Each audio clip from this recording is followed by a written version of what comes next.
C'est juste que moi, je pense à tous les bénévoles depuis 14 ans qui s'impliquent.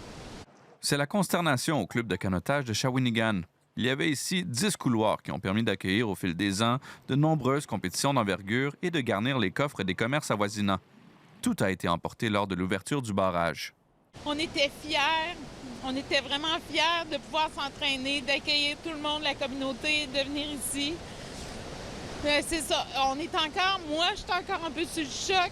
Le parcours de canotage homologué aux normes internationales a été construit pour les Jeux du Québec de 2012. Les gens y pratiquaient la natation en eau libre, la planche à pagaie et le canot-kayak.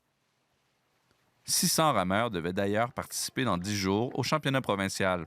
On a mis beaucoup d'efforts depuis 1 an pour organiser tout ça, puis en l'espace de quelques minutes, c'est parti. Mais un parcours comme nous, on avait, c'est 583 bouées, c'est près de 15 km de câbles.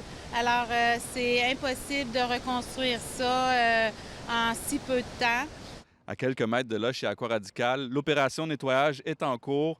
On constate les dégâts et on ne sait toujours pas quand on pourra rouvrir. Bien, à ce moment, on a plein d'arbres, bûcherons, des branches qui sont en dessous de notre parc, que c'est vraiment...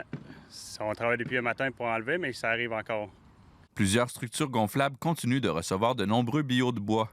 Ces débris viennent frapper les différentes plateformes ou s'accrocher au cordage situé en dessous. Alex Pagé et son bras droit s'affairent à limiter les dégâts à bord de leur petite embarcation. J'ai un couple de modules qui sont partis à matin, que je vois en partant, avec les bûches qui restent pognés en dessous des cordes. Puis ça, c'est juste aux surfaces. On ne sait pas qu'est-ce qui est en dessous de l'eau. Il y a 25 pieds de creux, là. Des plongeurs devront d'ailleurs évaluer l'état du dessous des plateformes ainsi que des cordes qui les retiennent. Pour l'équipe d'Alex Pagé, les journées seront longues. Les dégâts sont considérables et leur étendue n'est toujours pas connue. Ici Jérémy Tessivigno, Radio-Canada, Shawinigan.